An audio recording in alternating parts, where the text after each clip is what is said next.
దాన్ని పట్టించుకోకపోవడం, ఎప్పటికప్పుడు వచ్చినా మన వాళ్ళంతా టచ్లో నేను కూడా వచ్చినప్పుడు ప్రత్యక్షంగా చెప్పడం, లేకపోతే ఫోన్ల ద్వారా నాకు తెలియజేయడం. వాటికి నేను పోయినసారి కూడా సబ్ కలెక్టర్ గారితో మాట్లాడడం జరిగింది ఒకనొక విషయం గురించి.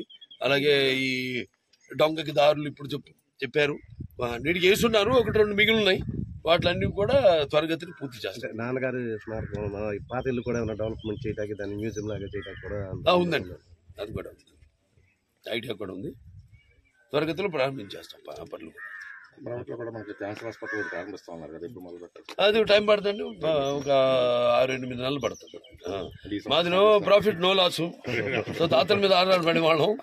సో త్వరగతిన ఇప్పుడున్న ఆసుపత్రి ఎక్స్పాండ్ చేస్తున్నాం హైదరాబాద్ కూడా. ఎందుకంటే చూస్తున్నాం కేసులు పెరిగిపోయి, ఇన్సూరెన్స్ పెరిగిపోయి.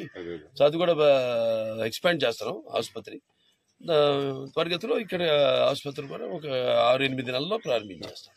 మీరు ఎమ్మెల్యేగా ఒక మాట అడుగుతా, రాజకీయంగా మన అసెంబ్లీ జరిగిన తీరులో వాళ్ళు 11 నిమిషాలు వచ్చి వెళ్ళిపోయారు, దాని గురించి